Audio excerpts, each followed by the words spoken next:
Para dirigir com maior segurança, a forma correta de segurar o volante de direção é com as mãos. Aqui disse volante de direção. Há necessidade de especificar que é volante de direção? Sim, porque na mecânica do veículo existe outros volantes, por exemplo, o volante do motor, que está ali entre o sistema de transmissão e o motor. Então, para ficar bem claro, não ter dúvida, está dizendo aqui volante de direção, aquele que você usa para dirigir mesmo o carro. Então você deve estar com as mãos, vejam aí, segurar o volante de direção com as mãos apoiadas na parte externa do volante, em posição similar a 8 horas e 20 minutos do relógio. Vou até desenhar isso aqui, porque é o seguinte, é muito comum a gente ver essa questão em prova, fazendo uma referência da posição das mãos no volante, uma analogia em relação ao relógio. Então nós temos aqui 12 horas, nós temos aqui 3 horas, nós temos aqui 6 horas e nós temos aqui 9 horas. Esse é o relógio. Veja bem, aqui está dizendo que a gente tem que ficar com a mão por fora do volante, parte externa. Isso mesmo, tem que pegar o volante por fora. Então aqui a parte externa está correta. Mas está dizendo que tem que ser em posição similar a 8 horas e 20 minutos. Como é que seria 8 horas e 20 minutos? Uma mão teria que estar aqui, né? Porque aqui está o 7, 8, mais ou menos aqui, ó. Uma mão aqui e a outra 20 minutos, a outra aqui. A gente pega o volante por baixo assim? Não é. A alternativa A está errada, justamente por causa dessa posição aqui. A letra B diz, juntas na parte de baixo. Quer dizer que as duas mãos têm que estar juntinhas aqui embaixo, perto do item 6 aqui, da hora 6 do relógio aqui. Também não é essa a forma de pegar no volante. Nos raios do volante, esquece isso, no momento nenhum você vai estudar raio de volante dentro de direção defensiva ou legislação de trânsito. E aqui, alternativa D, apoiadas na parte externa, ok, em posição similar a 9 horas e 15 minutos. Vamos ver como é que é isso? 9 horas é uma mão aqui e 15 minutos a outra mão aqui. Então quer dizer que você vai ficar com as mãos nessa posição, ou nessas posições, que é mais ou menos em meia altura ali do volante. Essa é a resposta, né? Até porque as outras nós já eliminamos. E se você observar, quase todo volante ele tem um desenho, né? Ele tem uma areazinha aqui no meio aqui, ó, que impossibilita você de pegar exatamente nesse local. Aí, o que acontece? Ele deixa espaço para você pegar aqui, aqui e por cima, nesse arco superior. Então, é justamente para isso. Você pega por baixo, por quê? Quando você vai fazer uma curva, você precisa posicionar a mão um pouco diferente. Mas, normalmente, em linha reta, sem estar mexendo ele com a direção, as mãos devem ficar exatamente aqui, ó. 9 e 15 ou 10 e 10 também. É bem comum ser usado aí o 10 e 10 no relógio em prova. Bom, antes da resposta, eu quero te avisar que eu criei um treinamento com todas essas armadilhas e pegadinhas, essas covardias que o Detran faz em prova. Se você quiser conhecer, eu vou deixar o link aqui na descrição e também nos comentários, fixados no topo. Confere lá. Advertência por escrito e frequência obrigatória em curso de reciclagem são consideradas, bom, aqui nós temos duas punições, ó, advertência por escrito é uma, punição número 1. Frequência obrigatória em curso de reciclagem, vem até aqui, né? É outra, então a segunda punição. Elas são o quê? Infrações de trânsito? Não são infrações de trânsito. Essa advertência ou essa frequência em curso de reciclagem pode até acontecer em consequência de uma infração que você tenha cometido. Mas elas não são infrações, elas são as punições já, propriamente dizendo. Então, letra A está fora. São recursos administrativos? Não. Recurso administrativo é quando você recebe uma punição e se defende junto à Jari ou, em segunda instância, junto ao CETRAN, que é o Conselho Estadual de Trânsito, de uma punição que você recebeu. Então, aqui não é um recurso, tá? A letra B está fora. Elas são penalidades? Pode ser, eu falei que são punições, né? São medidas administrativas? Talvez, e aí é que entra a dúvida. Só que parece ser uma pergunta difícil e, na verdade, é muito fácil. Só não é fácil se você não fez o curso com a gente. Porque no nosso curso a gente ensina técnicas e macetes que ajudam a resolver esse tipo de questão aqui, ó, facilmente. Tá vendo esse site aqui embaixo? autoescolaonline.net? Acessa ele, vai lá em cursos online e matricula com a gente, você vai aprender um macetinho para isso aqui. Para esse, eu vou te dizer, já que eu estou aqui corrigindo essa questão. Medidas administrativas, vamos considerar que são punições, tá? Não são exatamente punições, mas vamos considerar que são. São aquelas punições que começam com R ou T. E as penalidades são aquelas punições que não começarem com R ou T. Tá bom assim? Então vejam bem, advertência por escrito, começa com R ou T? Não começa, então é penalidade. Frequência obrigatória, começa com F, tá vendo? Começa com A, começa com F. Não são medidas administrativas. Quando começa com a letra R, por exemplo, retenção do veículo, remoção do veículo, recolhimento da habilitação, aí são medidas administrativas. Transbordo do excesso de carga, aí são medidas administrativas. Não começou com R, não começou com T, meu amigo, que é o caso aqui, são penalidades. E aí fica fácil demais, até a vovó acerta, né?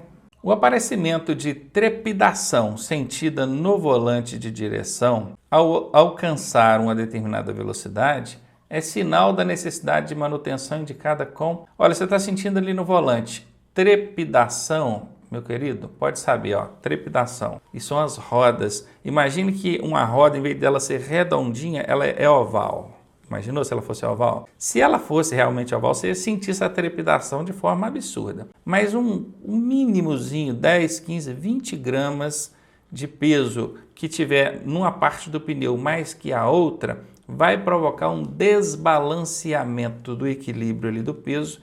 Isso em baixa velocidade você não sente, mas na hora que chega em alta velocidade você começa a sentir ali aquela trepidação na direção.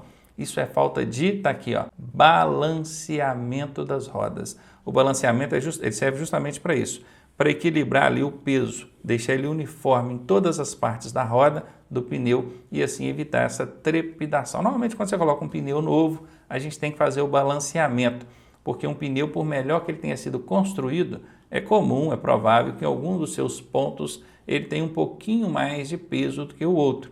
Aí o que o balanceamento faz? Coloca esse pneu, essa roda ali, num dispositivo, ele vai mostrar qual que é o lado que está com mais peso, vai mostrar qual é o peso e a pessoa que está fazendo a manutenção vai bater um chumbinho, um pezinho do lado oposto. Aí faz o balanceamento, na hora que o veículo for circular, mesmo em alta velocidade, ele não vai sentir aquela trepidação mais no volante. Guardou? Trepidação no volante é falta de balanceamento. Alternativa A é a resposta. Substâncias infectantes são aquelas que contêm micro-organismos infecciosos. Infectantes. Tem relação, não tem? Certamente é essa a resposta. Alteram sua propriedade com o calor. Olha, se substâncias infectantes têm alteração de propriedade quando exposto ao calor, isso não é do meu conhecimento. Certamente algum profissional da área consiga responder isso. Mas aqui dentro do que a gente estuda para a prestação de primeiros socorros, eu posso afirmar que não tem essa informação.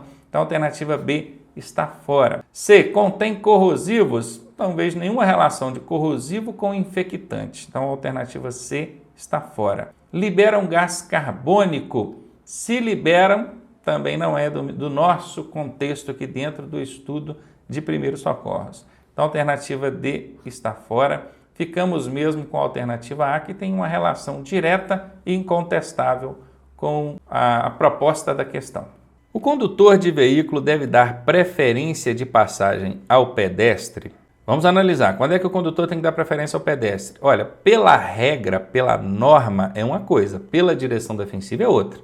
Dar preferência ao pedestre pela direção defensiva é sempre. Ele entrou na sua frente estando totalmente errado, ele errado. Você vai passar por cima dele? Não. A direção defensiva, os princípios, né, de convivência e sobrevivência regem isso. Você não vai passar por cima da pessoa porque ela cometeu um erro. Já pensou, se você como motorista cometer um erro, um caminhoneiro, um carreteiro passar em cima de você, se achar no direito de passar em cima de você, não tem como, né? Então, pela direção defensiva é uma coisa. Agora, pela norma, pela regra, então presta muita atenção na hora da prova no que a questão está abordando. É uma questão de legislação, de trânsito?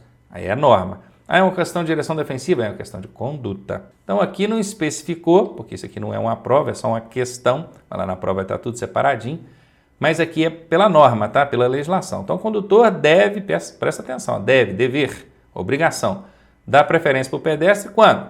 Somente quando se tratar de deficiente físico. A começar pelo fato de não existir na legislação de trânsito algo que dê preferência ao pedestre que seja deficiente. Mas é um deficiente, ele tem dificuldade de mobilidade. Tudo bem, é o que eu acabei de falar. Pela regra de boa convivência, conduta, vai deixar ele passar, mas pela norma, pela regra de trânsito, não é. Isso não é critério, parâmetro para estabelecer a preferência dele na passagem ali. E ainda tem um outro problema. Aqui diz somente. Então quer dizer que eu só vou dar preferência quando ele for deficiente físico, quando ele for um idoso, uma criança. Hã? E aí? O somente, para quem estuda com a gente, sabe que é uma casca de banana, é uma armadilha colocada, assim como outras palavras que são cascas de banana. Eu costumo falar isso lá no nosso curso, tá? Para quem não sabe, autoescolaonline.net, cursos online, vai lá, tem o nosso curso, você matricula lá, eu mostro todos esses macetes. O somente é uma casca de banana. Apareceu somente na sua questão, meu amigo, a chance da alternativa estar errada é de 90%. Não é 100%, não é 90%. Então tem somente aqui, pode eliminar. Até porque faz todo sentido, né? Aliás, não faz sentido. Ó. Somente quando se tratar de deficiência física você vai dar preferência para o pedestre atravessar? Não é. Outra vez, ó, somente quando se tratar de crianças e idosos. Se não for a letra A, a letra B, o mesmo raciocínio, concordam? Na faixa própria, a faixa de pedestre eu tenho que dar preferência. Desprovida de sinalização semafórica. Olha que curioso. Vamos deixar essa aqui em stand-by, depois a gente volta nela. Olha a alternativa D. Somente nas faixas de segurança? Bom, na faixa de pedestre eu tenho que dar preferência, já sei. Mas somente nelas? Olha o somente aqui de novo, ó. Apareceu somente elimina. De cara aqui, essa questão foi dada, né? Quem usar a técnica da casca de banana que eu ensino, já vai chegar na letra C, que é a resposta. Agora vamos analisar aqui. Na faixa própria desprovida de sinalização semafórica? Porque veja bem, se na faixa de pedestre tiver semáforo e esse semáforo estiver aberto para os veículos, o condutor não tem que dar preferência para o pedestre, não. Veja bem, isso pela regra, gente. Se ele subitamente pulou na frente e entrou atravessando, você não vai passar por cima dele, já falei isso. Mas pela regra, tem faixa de pedestre, tem semáforo, o pedestre tem que esperar o semáforo fechar para os carros, abrir para ele poder atravessar. Agora aqui diz, ó, desprovida de sinalização semafórica. Não tem semáforo. Então vejam bem, se tem a faixa de pedestre e não tem semáforo, aí meu amigo, o pedestre chegou, colocou o pé na faixa, você tem que imobilizar o seu carro, deixa ele atravessar, ok? Manter a cabeça mais alta que o corpo é socorro prestado à vítima. Esse lance de manter a cabeça da vítima mais alta que o restante do corpo, isso é para estado de choque, não é. No caso do estado de choque, a cabeça tem que estar mais baixa que o restante do corpo, que é para o sangue circular melhor lá. Então não é. Com ferimentos na cabeça, aí tudo bem, pensa, ele está com uma lesão, corte na cabeça. Quanto menos sangue circular lá, melhor, né? Então certamente será essa a resposta. Com as pupilas dilatadas, aí pode ser uma série de fatores, né? Pupila dilatada pode ser por parada cardíaca, por exemplo. Não tem relação direta não, letra C está fora. Com temperatura baixa, olha, também não tem relação direta. Temperatura baixa é hipotermia. Você põe a mão na pessoa, você vê que ela está gelada. Se tiver um termômetro e puder medir a temperatura, você vê que ela está abaixo dos 36. O ideal seria entre 36 e 37. Não tem relação direta, a letra D está fora. Ficamos mesmo aí com a letra B. O candidato à habilitação deverá submeter-se aos exames. Quais são os exames que o candidato que está tirando a habilitação precisa passar, gente? São 3 fases, né? Tem a parte da clínica, tem a parte do teórico e tem a parte da prática de direção. Na alternativa A está dizendo aqui, exame médico, avaliação médica e psicológica. Essa é a parte da clínica, ok. Na alternativa B está dizendo teórico técnico, que é o curso que você vai fazer no CFC, na autoescola, e a prova teórica depois, ok. E na alternativa C diz de direção veicular, prática de direção, também ok. Todas as alternativas acima é a resposta a ser marcada. E uma dica para você, essa questão é até bem fácil, então foi tranquilo, nenhum problema. Mas tem questões que já não são tão fáceis e aí vai uma dica. 80 a 90% das vezes que na alternativa D estiver escrito todas, essa será a resposta. A placa de regulamentação R6A significa não precisa se preocupar em decorar o código da placa, isso não vai perguntar na sua prova, apenas visualize a placa e responda a questão. Essa placa que tem um E de estacionamento com uma tarja cortando aqui, ela proíbe estacionar, ela proíbe parar e estacionar. Olha, essa aqui eu já elimino, porque quando é um corte só, ela só proíbe uma coisa. Nesse caso aqui, parar e estacionar deveria ser 2 cortes. Então já vou eliminar aqui a alternativa B. Estacionamento proibido, olha que interessante. Proibido estacionar. Estacionamento proibido tem o mesmo sentido. São alternativas bem similares que é para pegar aquela pessoa que não decorou o significado da placa. Eu, particularmente, até sou contra esse tipo de questão, porque o Detran aqui não está avaliando o conhecimento. Uma vez que você entendeu que ela proibia estacionar, ótimo. Tanto faz se te perguntar se ela proíbe estacionar. O estacionamento é proibido. Na prática dá na mesma. Então é o tipo de questão que deveria ser abolida aí das provas do Detran, mas ainda existem e nessa forma que é para fazer uma pegadinha e, obviamente, pegar. Ela seria proibido parar? Não. Normalmente, quando é um corte só, ela começa proibindo estacionar. Quando são 2 cortes, aí é proibido parar e estacionar. Então a alternativa D está fora. Entre proibido estacionar e estacionamento proibido, a resposta é a alternativa A, começando aí pelo termo proibido. Primeiro, dê atenção para a proibição, o corte. Depois, o que ela proíbe, que é o estacionar.